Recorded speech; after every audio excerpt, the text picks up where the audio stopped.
Hey guys, it's Gary. I'm back doing another pretty much unprepared video because I had the day off.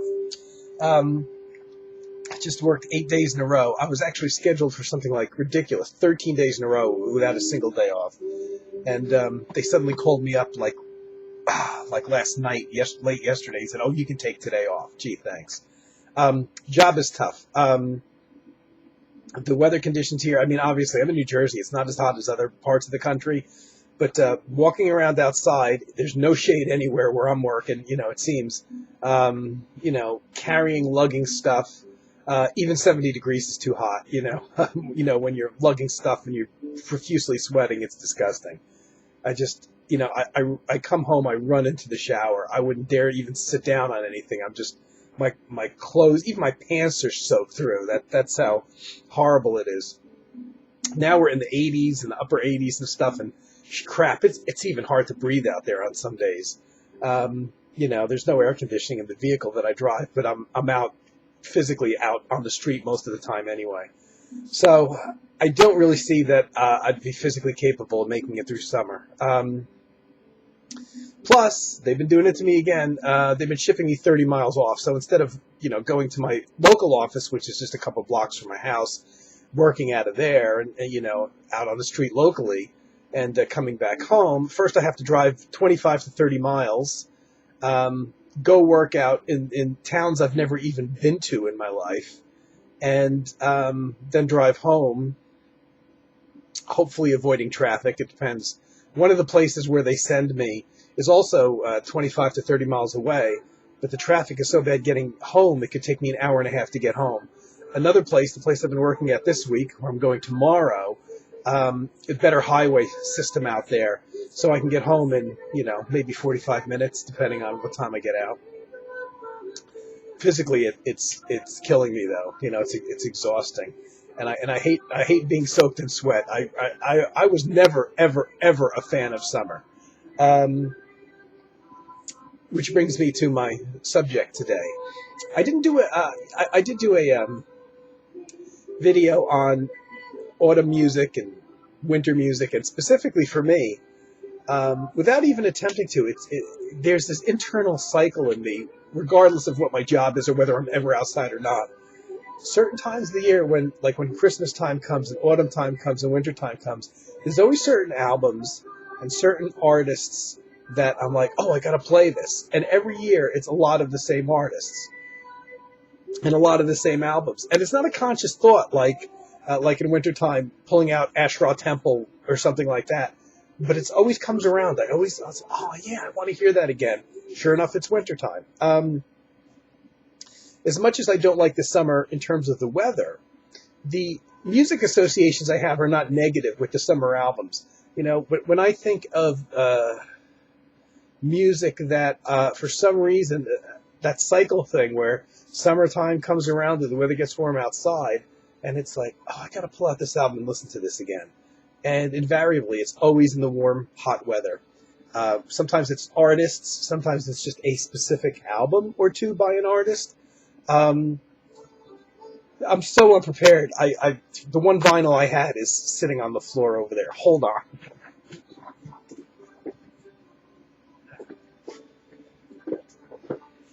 Okay, see, this is the kind of thing I would never do, when I wasn't working. I would have everything ready. But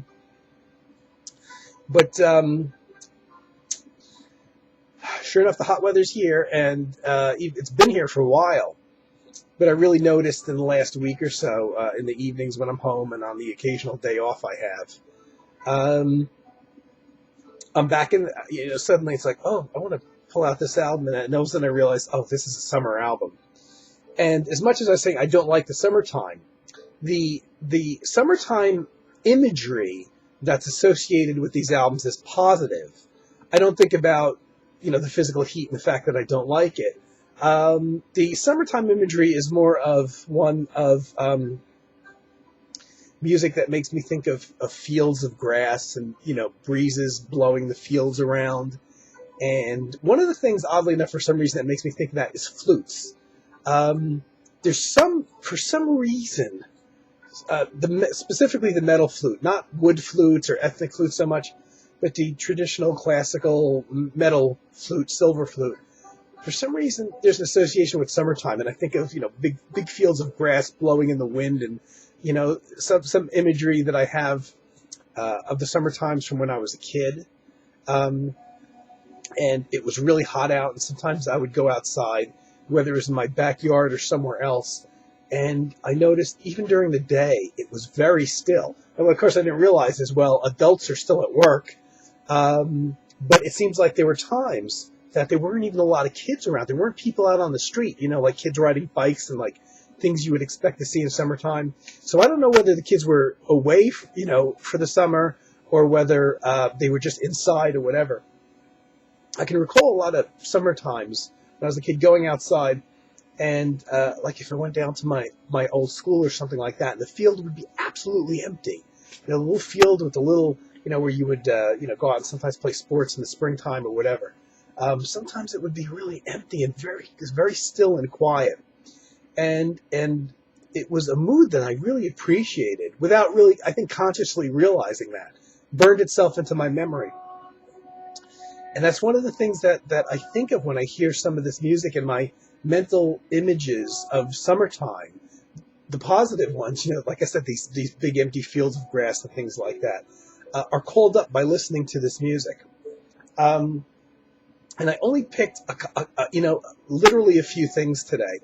I'm sure when the video's done and, in the next day and the week after, it's like, I'm going to be sorry that I didn't mention certain albums.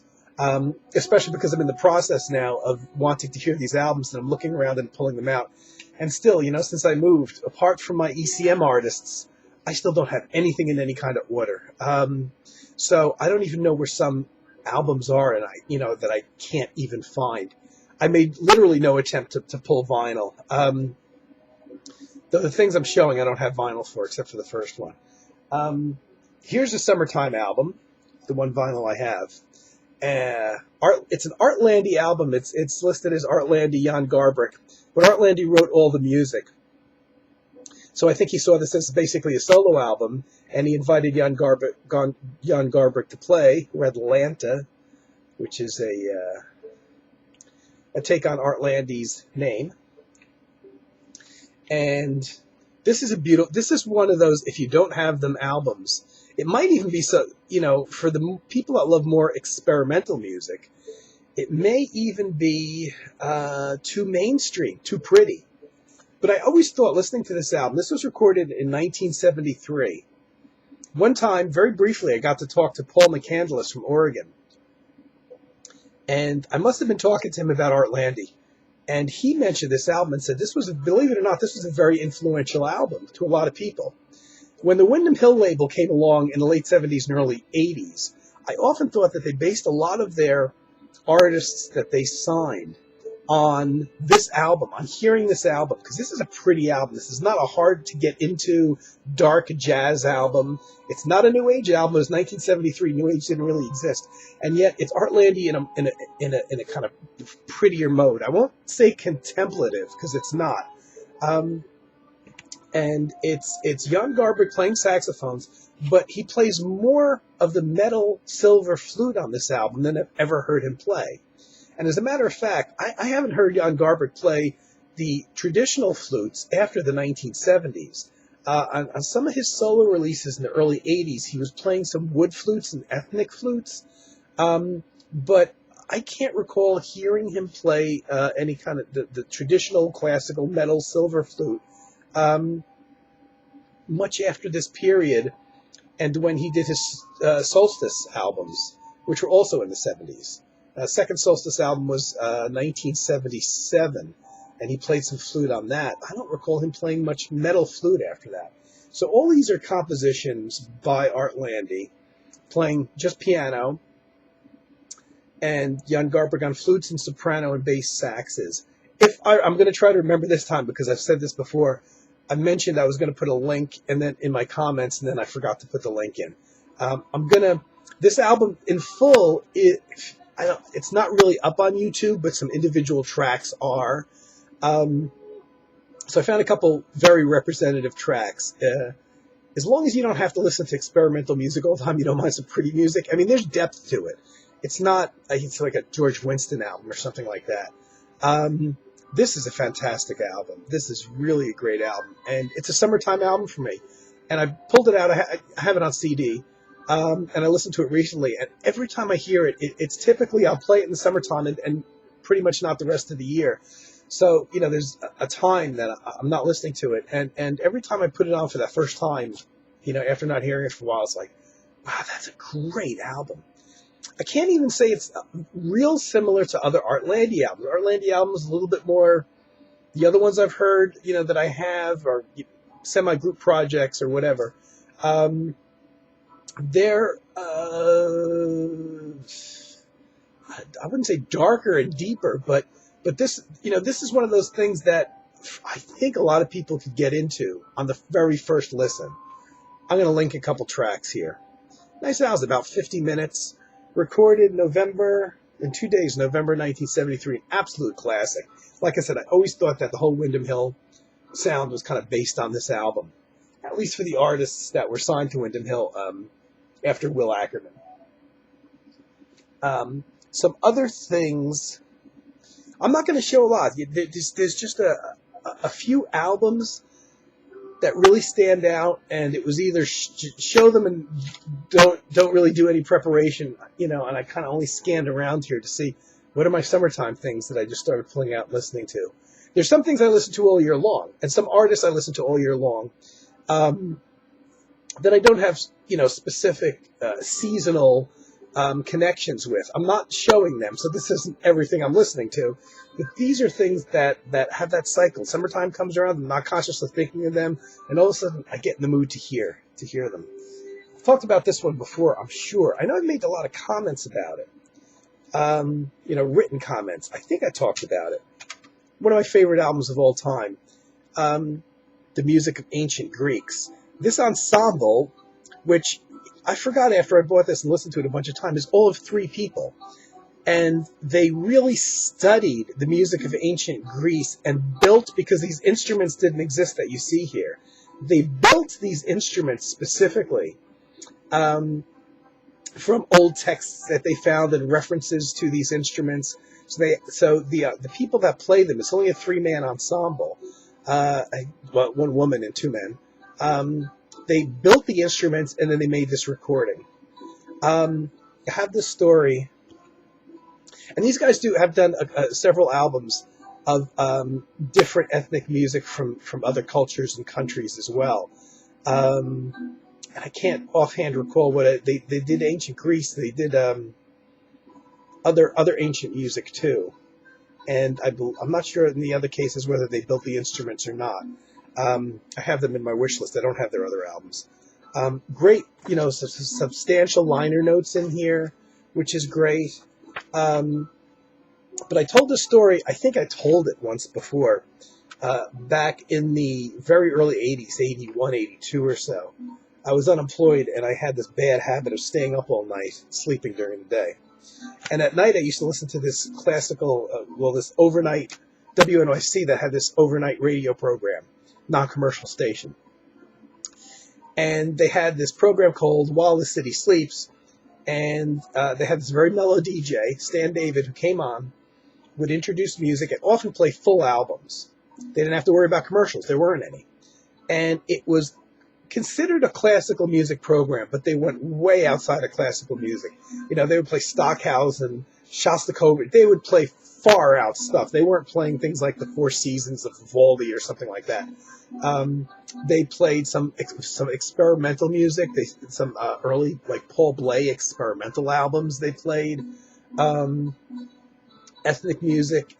They were just open to everything. And like I said, they often played the full album.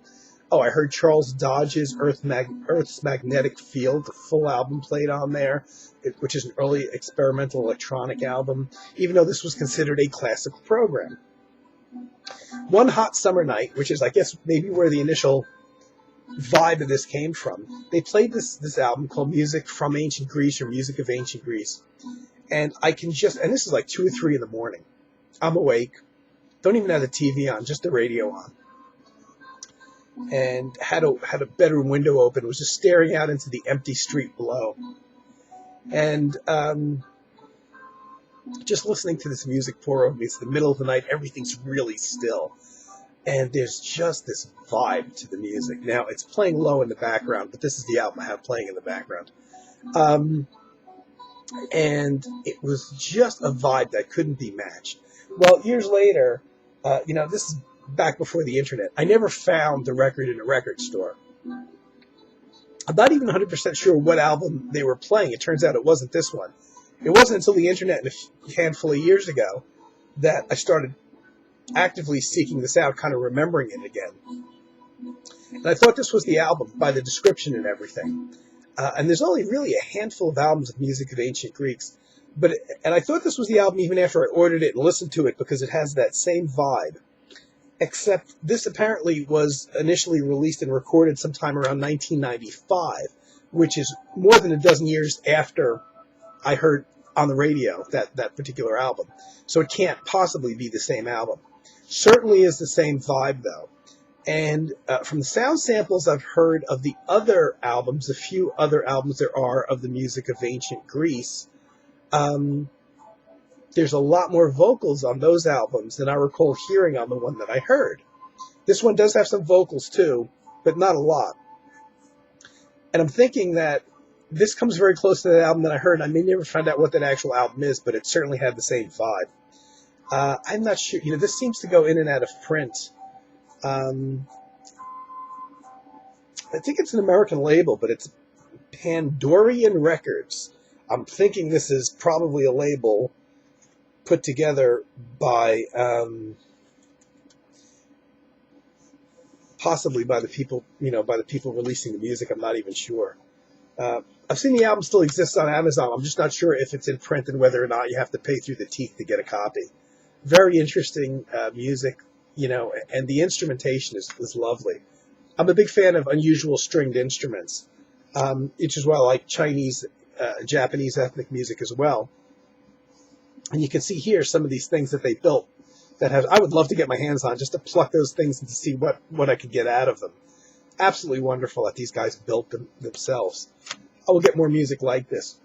And I think because I initially heard that first album in the dead of summer, with the wind, I'm staring out into the empty street, listening to this music wafting through this, 2 or 3 in the morning. I will probably always, forever, have that association of summertime with this music. So every summer, this CD gets pulled out. And because of that, and because I keep that CD in my roughly classical collection, it's ethnic music, but I tend to lump ethnic music in with classical music. I have a few others. Here's an album that I bought, going back to an earlier video. Albums I bought because I liked the cover, and I saw this one I'm sure I showed this one before too. This is the cover caught me. I was looking at classical stuff. It's solo classical guitar playing classical pieces. But like I said, the reason I chose this particular classical guitar album over others was because of the cover. It's one of the ones that's like, I need some more classical guitar music, and I just let the cover decide which one I got. This one is interesting because I wasn't familiar with the guitarist Stefan Marchandia, and there's no orchestra on here. It's strictly solo acoustic guitar, so classical nylon string guitar. It's a 70-minute CD. He does some Paganini pieces, but he also does variations on other classical works and things by composers I wasn't familiar with. So it's not like it's an album of Bach or all these musicians that are popular in terms of classical music or in terms of guitar classical music. We've heard 1,000 interpretations of pieces before. The music was pretty much totally unknown to me. So it was nice, hearing it. I'm not mentally comparing it to anything else. I'm just kind of existing in it. And I think for some reason I have this, something about the cover. Maybe I bought it in summertime. Maybe it's because I keep it by the Grease album. I have that association. This one always ends up getting pulled out in the summertime and played. And again, it's a quiet album. It's just solo classical guitar. No orchestra, nothing. So this is one that gets pulled out. And also, classical compilations, which too many of them I've bought because I liked the covers, or they're part of a series and I like the series and I collect them. Well, I have a bunch that for some reason I associate with summertime or specific seasons. Not all of them. Stormy Weekend Classics. Maybe it's because of the title, maybe it's because of the cover. And again, well, you look at the cover, and sure enough, it's going to remind you of summer. There's the palm trees blowing in the wind. And this is one that I picked up because it was cheap. I like the cover. Oddly enough, I guess because of the cover, I've got that summertime association. This isn't anything unusual or special. This has, a Schumann piece, Tchaikovsky, Ravel, Dvorak, Mendelssohn. There's not, these are the typical artists that you see in compilations. And again, it's not the full pieces, it's not the full 18, 20, 30-minute classical pieces, but rather the better known sections chunked out from those pieces. So a lot of 6-minute, 7-minute tracks, 8 minutes, 3 minutes, 4-minute tracks. So it's not even the full pieces, which so many classical compilations don't feature the full complete pieces, but rather one particular movement or the best known section of a piece, which is why maybe they're not the best way to discover a lot of this music. And yet I do buy, I've through the years have bought a lot of classical compilations. And I don't associate all my classical compilations with the summertime. I'm just showing you the ones that I do. There's others that, for something about them, reminds me of winter or autumn, and invariably they get pulled out and played during winter or autumn. I showed these as part of my video of albums I bought because I like the covers. And there's a series that was out there that's on a Deutsche Grammophon. And these came out in, I want to say the late 90s, maybe even later, because they're not that old. And it was called Weekend Classics. And I showed the one that I tore that I did tear the sticker off of that was on the outside. Great weekends deserve great music. Another bunch of classical compilations. But I just like the idea of weekend classical music. And I love the artwork, and I got suckered into buying these. But again, not the full compositions. This particular one is Prokofiev, Ravel, Rachmaninoff, Tchaikovsky, Verdi, Mendelssohn, Debussy. A lot of the artists that are very well known. I happen to like these digipack things. A lot of people don't like them, but they remind me of the early album covers. So there's that. These are all on Deutsche Grammophon, and I collected not the whole series, but a lot of them. There's a Beethoven piano one, again, weekend classics. This is solely just piano and just Beethoven pieces. Most of them, very few of them, are just one composer, like this one. Adagios, which is multiple artists. I'm just a sucker for the artwork, and I just like the series. And I think when these originally came out, they were very fairly priced, I'm guessing. Again, old digipacks, Adagio weekends. There's a lot of the people you would expect. Albioni, Mozart, Mendelssohn, Fiore, Dvorak, Mozart, Tchaikovsky, Rodrigo, excerpt from Concerto di Aranjuez. What else would it be? Gluck, who was somebody I was not familiar with. This one just called Weekend Dreams, but I love the cover with the person laying on the couch with the cat on their stomach by the window by the mother. That imagery is one of the things that I love about these collections. That I'm a sucker that causes me to buy them. So here's another one.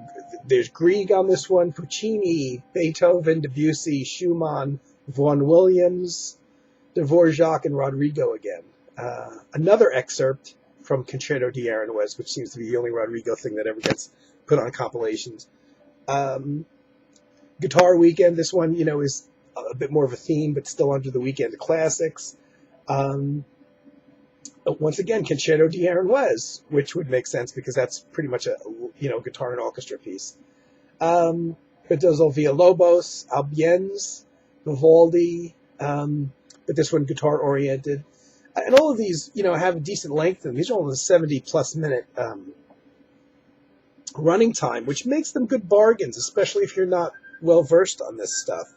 And most of these recordings, by the way, are quite old. They're from the 50s and 60s, sometimes the 70s that they compiled onto these. So these are not new recordings. These are things that, have been in the vaults and are probably available on other albums. These are probably drawn from other full-length albums that are, out there and available.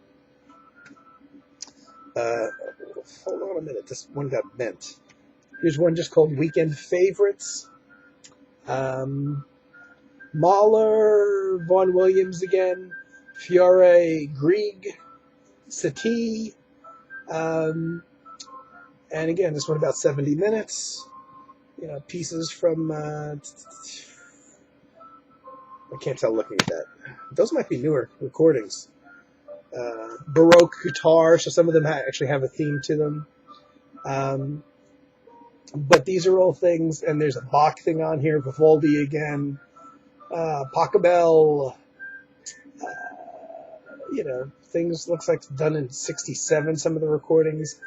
Several different well-known classical guitarists. Narciso Yepes, I think is how you pronounce his name. Segovia is on here. Orchestral things. I just love the imagery. And the music's good, obviously, or else it probably still wouldn't be around. And I just like that series. And I think because of the imagery, I'm not sure, I've got an association with Summertime. Those get pulled out in the summertime and listened to a lot. And the other one that I have, and I'm going to link a couple pieces here. Can you see these CDs? I'm not going to show all of these. Those are all Yellowjackets CDs, the band Yellowjackets. And it's also some solo albums they have. This is a band that for some reason, I don't know, I can't say 100% why. I sparingly listen to them the rest of the year. Summertime, always. There's this weird association. And there's a couple pieces. I'm not a fan of their first 4 or 5 albums. They had a very, like Dave Sanborn-ish, pop jazz, funky sound that I didn't like. Very commercial. And all of a sudden, about with their 5th album, they changed drummers, but they also changed their musical direction. And I probably would have never picked up their album if I hadn't heard a track from Four Corners, which I'm guessing is around their 5th album. In 1987, I think it was when it came out. I heard a couple tracks off there, and I'm like, that doesn't sound at all like the Yellowjackets I knew. And I actually went to the store and bought it. It was a new release at the time, this album, Four Corners. After that, I bought everything from them. And they've really gone to mainstream. Now they're so mainstream jazz, they don't even really... damn TV. They don't really even use, they don't even really, I know the light from the TV is very distracting. They don't use much electric keyboards anymore. It's almost purely acoustic. They use electric bass. But, whereas they started using primarily electronic keyboards, and even when they went more jazz and world music influence, in the late 80s, they still used electronic keyboards more orchestrally. But then they evolved and they stopped. They started using them less and less, and now it's pretty much an acoustic piano-based group. Acoustic drums, sax player. And the electric bass is pretty much often the only electric instrument on the individual tunes where they use. So they've really gone from being this kind of dated-sounding pop jazz. And their first album was from 81, but it very much sounds like it could have been from the early 70s. To me, it has their first 4 albums, a very dated sound. I went back and bought them anyway because I became such a fan of the band that, I bought their current stuff and I had everything. So I went back. And there's one track from their very first album that I'm going to link because I love it so much. It's most of the tracks on that album have very kind of funky dated sound. And even though the recording technique on the whole first album still has this kind of dated sound, there's this really fantastic piece on there. I have to look at, I think it's called It's All Gone or something like that. I'm going to link it because it's here on YouTube.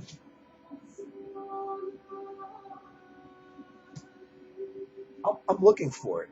Okay. You got to forgive my stickers that I put on these for certain reference things. But that's their first album, which I don't recommend. It's Almost Gone is the track. I'm going to try to remember to link it because it's got beautiful piano by Russell Ferrante, the only constant member of the group, the only member that stayed through all the various personnel changes. They did have their bass player, Jimmy Haslett, also stayed with the group until about a few years ago. About 4 years ago, he left the group. He was on all their early albums, so he was a member for 30 years or whatever. But I don't really, especially for people who watch my videos, I don't really recommend their first 4 albums or so, things that came before an album called Four Corners. But there's this track on here, It's Almost Gone, which is so beautiful, and it has great, beautiful synthesizers. I mean, the synthesizer makes it. It's got an electric guitar solo by Robin Ford, who was actually an early member of the group. I'm not a Robin Ford fan, but a little bit too rockish, a little bit too bluesish for me. I kind of, maybe I would have liked him when I was in high school kind of thing. So I'm not really into him. But even on the track, on this one track that he plays on in this album, It's Almost Gone, the guitar is kind of aggressive, but it works within the context of the track. So I don't even mind his guitar solo on it. I'm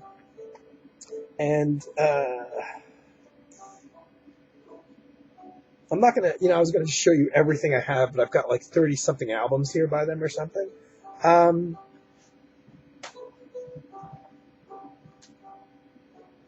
Maybe I'll try to show the ones that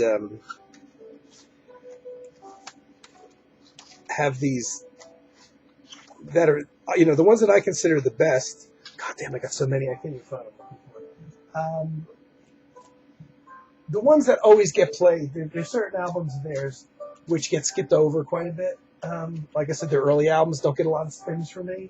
God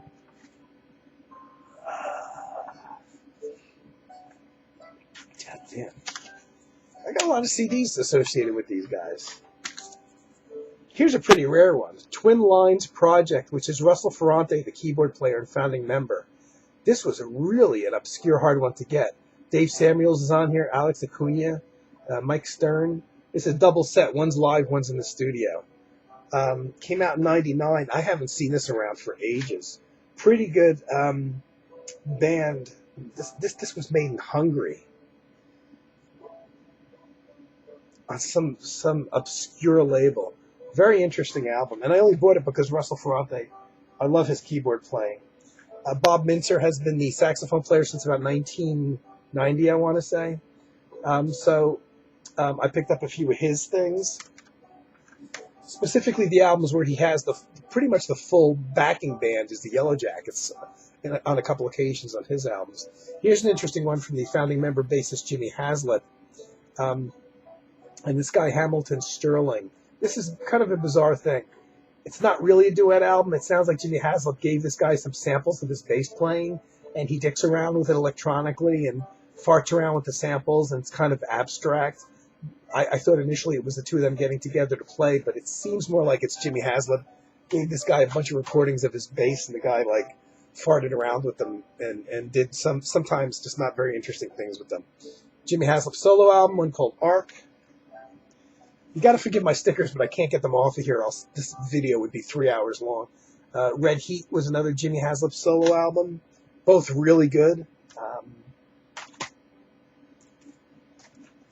They got a lot of compilations that I bought because I'm kind of a completist. And I've got them all here, and I don't really recommend any of them because none of them have any rare material on them.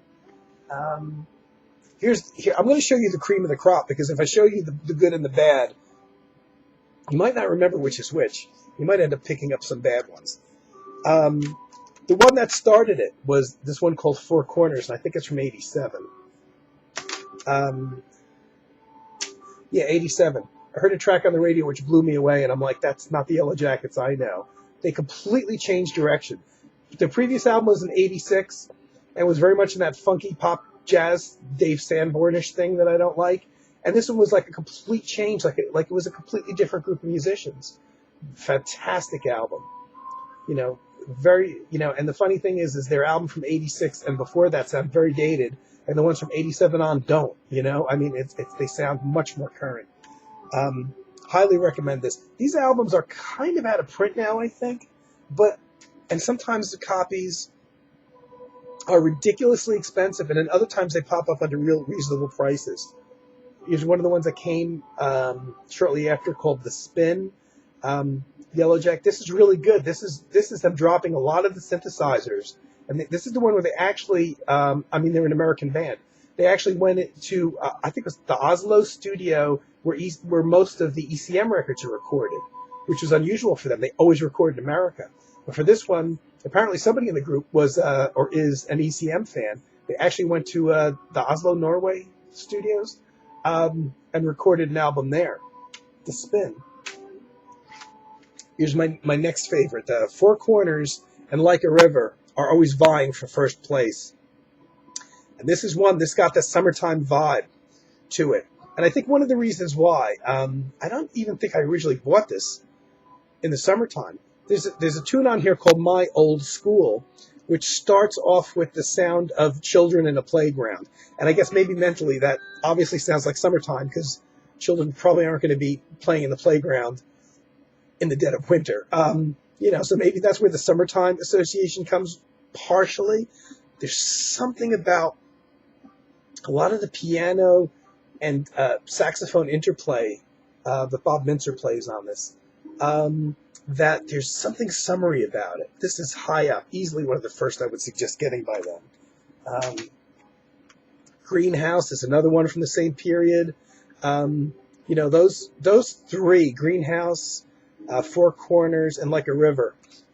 If I'm going to play Yellowjackets, they always will get played. I got so many others. But to avoid, this is pretty good too. Not great. You know what? Damn it! I have these all out of order. I had these in order of when they were recorded. Now everything's completely out of order. So I'm not going to show all of these because they continue though. This is one of the more recent ones, A Rise in the Road. Almost pure acoustic jazz with the exception of the electric bass. Now they've pretty much dropped the electric keyboards, and in a way they've lost, I think, to me, a bit of what made them special, because obviously when you have synthesizers, you have a lot of options, and partially what makes the sound of a group or what makes you like or dislike them are the choices that they choose in the way that, say, they use the synthesizers. And keyboardist Russell Ferrante, very adept at getting some good keyboard sounds and using them orchestrally, especially on the Like a River album. And I'm sorry that they've discontinued that use in their music, because I think they've lost something with that. But I have total respect for these guys. Their music has gotten less and less and less commercial over the years. They've got less airplay. Their sales have just declined, and it certainly isn't because of lack of musical invention or knowledge. I think they've pretty much isolated themselves to the point that the only people that really like their new music are people that are into hardcore mainstream jazz, even though they play originals. They've lost any kind of links to pop or popular music or smooth jazz even. And that bids well for their music, whereas something like this, one of their newer albums, this is going to probably still sound great 20 years from now because it's all acoustic. They're not kind of playing into any current trends, so it's going to date very well. But for the immediate people that, like a bit of what's current, it's not going to appeal to them. And their new stuff would never, if any smooth jazz stations existed, which I think they're pretty much on satellite radio now only, their new stuff wouldn't get played. And probably none of their new stuff for the last, probably 16 years or so, probably since before the 2000s. They've pretty much gone down a path of almost purely acoustic jazz. I totally respect them for this, by the way. Those are the immediate things that came to mind when I'm thinking of summertime listening and things that all of a sudden, one day it's like, oh man, I want to hear that Yellowjackets album. I want to hear that Music from Ancient Greece album. Or those classical compilations, specifically just the ones I've shown, not any classical compilations. For some reason, those specific ones, it's like, hey, let me pull this down and play this again. Seasonal thing. Don't know why. there's a weird brain connection there, and I don't understand it, and it's just one of those kind of magical mystery things involving music. This is a very thrown together video, obviously, and I don't know if there's anything worthwhile in here, but I know I don't stand to get another day off for 3 or 4 days at least. And I think with the heat and everything, I think I have about 2 weeks left. I think I'm gonna finish this week out, probably finish next week out, and I think I'm pretty much done with this job. I'm gonna have to. I can't go on interviews for other jobs now because I don't have any scheduled days off. So I can't, go call some job up and say, "Can you interview me today? I have the day off. I don't know when my next day off is. I don't know." So I'm going to have to be living the unemployment, do the unemployment dance again, I think. The heat is just really, even if I like the job, there's physical problems I'm having as a result of it. And so I hope everybody's doing okay out there. And I kind of went long on this video. Didn't mean to. Figured I would. Probably a good thing I didn't pull out more summertime stuff, huh? So that's what's going on. I'll do another video as soon as I can. I will try to keep it shorter. And hope everybody's doing well. Have a great day, everybody. Take it easy. Bye-bye.